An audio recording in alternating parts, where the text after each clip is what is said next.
పరమాత్మ స్వరూపులారా,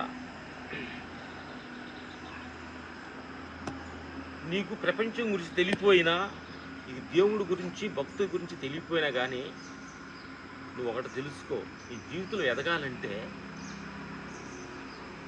నీకు తెలిసిన పనిని నువ్వు ఎంత ప్రేమగా నువ్వు చేస్తున్నావో ఆ పనే ఇంకో పని పుట్టించుద్ది.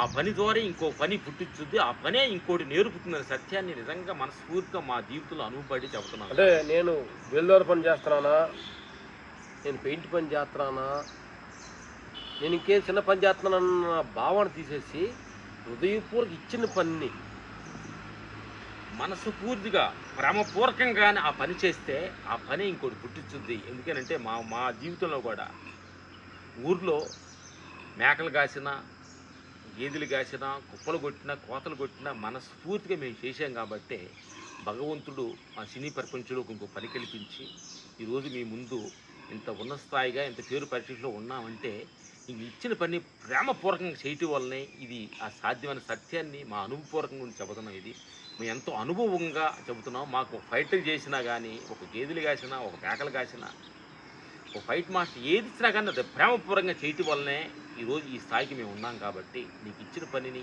అది చిన్న పని కావచ్చు, వ్యవసాయం కావచ్చు, పెయింట్ పని కావచ్చు, బేల్దారి కావచ్చు, ఎనీ పని కావచ్చు, నీ మనస్ఫూర్తిగా నువ్వు చేస్తే ఆ పనే కొన్ని వేరే పనులు నీకు సృష్టిస్తుంది. నీ జీవితం ఉన్న స్థాయికి ఎదగటానికి అవకాశం వస్తుంది అని సత్యాన్ని చెప్పుకుంటూ సెలవు తీసుకున్నాను. Thank you.